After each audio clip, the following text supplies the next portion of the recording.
আসসালামু আলাইকুম। আলহামদুলিল্লাহ ভালো আছি, আলহামদুলিল্লাহ ভালো আছে। আপনাদেরকে আল্লাহ অবশ্যই ভালো রাখছে। আচ্ছা, আসলেই এই কোরআনের মাস, কোরআন তো বেশি বেশি পড়া লাগে।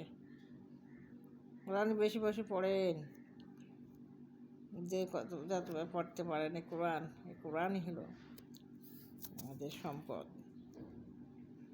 এই কোরআনই সম্পদ, কোরআনই ভালো রাখতে পারে একটা মানুষকে। হে রহমানে রাহিম, হে রহমানে রাহিম, তুমি তো মানুষকে ইশারাই চালাও আল্লাহ। মানুষ বুঝতে পারে না কখন কি দাও, কখন কি করো। একটা মানুষ সুস্থ থাকে, এটাই বড় সুস্থ, এটাই বড় শান্তি, এটাই বড় সম্পদ।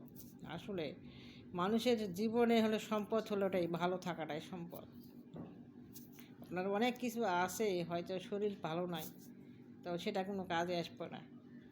সুস্থ রাখাটাই, সুস্থ যদি রাখো ওটাই হলো বড় সম্পদ। আল্লাহ সম্পদ দাও, কিন্তু যা আমার কল্যাণের জন্য আসে, যেটা আমার কল্যাণ করবে, দেশের কল্যাণ, আমার কল্যাণে মানে আমি কোনো কাজে, আমার কাজে লাগতে পারে, বা আমার কাজ দিয়েও মানুষকে আমি দান করতে পারি, এরকম সম্পদ দিও কল্যাণের জন্য, আমার যাতে কল্যাণ হয় সেই সম্পদ দিও।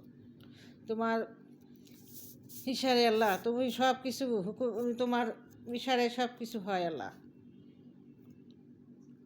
তোমার ইশারায় সব কিছু হয়।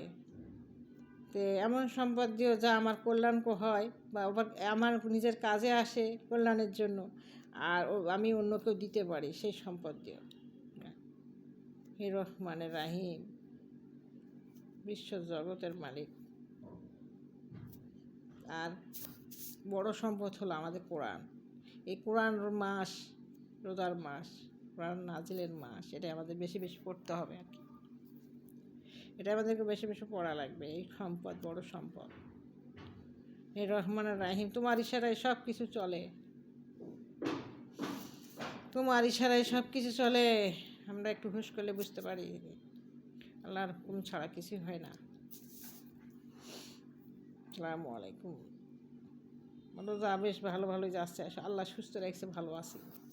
এর চেয়ে বড় আর কি আছে? এর চেয়ে বড় কিছু নাই।